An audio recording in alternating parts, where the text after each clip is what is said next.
split screen highlights the chaos of cluttered journaling apps against the stark clarity of the Notion Daily Reflection template. Journaling boosts clarity, but most apps feel like chores.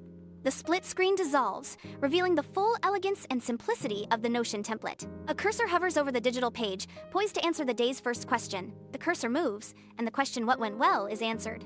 Another click, another question, "What could gone better?" is now filled with insightful reflection. The final question appears: "What's one intention for tomorrow?" guiding the path forward with purpose.